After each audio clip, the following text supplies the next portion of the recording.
పై credit war కొనసాగుతూనే ఉంది. Airport develop చేసిన ఘనత వైఎస్ జగన్దేనని రాజ్యసభ సభ్యుడు వైవి సుబ్బారెడ్డి అన్నారు. చంద్రబాబు క్రెడిట్ షో చేశారని విమర్శించారాయన.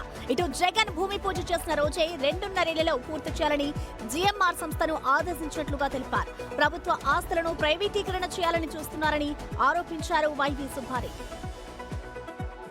ప్రజలకు కూడా తెలుసు ఎవరు అక్కడ ల్యాండ్ ఎక్విజిషన్ ప్రాబ్లమ్స్ అన్ని సార్ట్అవుట్ చేసి కాంపెన్సేషన్ మొత్తం ఏ విధంగా పే చేసి అక్కడ రైతులకు ఎవరికి అన్యాయం జరగకుండా ఎయిర్పోర్టు భూమి పూజ చేయటమే కాక భూమి పూజను చేసిన రోజే పబ్లిక్ మీటింగ్లో ఎయిర్పోర్ట్ డెవలప్ చేసే జిఎంఆర్ సారథ్యంలో చెప్పడం జరిగింది. ఖచ్చితంగా ఈ ఎయిర్పోర్టు 2.5 సంవత్సరం లోపల 3 సంవత్సరాలని డెవలప్ చేసేవాళ్ళు చెప్తే డయాస్ మీద 2.5 సంవత్సరాలకే చేసి ఇవ్వాలి, మా ప్రాంతం అభివృద్ధి కావాలి అంటే, ఉత్తరాంధ్ర అభివృద్ధి కావాలంటే ఈ ఎయిర్పోర్ట్ ఇంపార్టెంట్ అని చెప్పింది వైఎస్ఆర్ కాంగ్రెస్ పార్టీ ప్రభుత్వం ఉన్నప్పుడు అప్పటి ముఖ్యమంత్రి జగన్మోహన్ రెడ్డి గారు.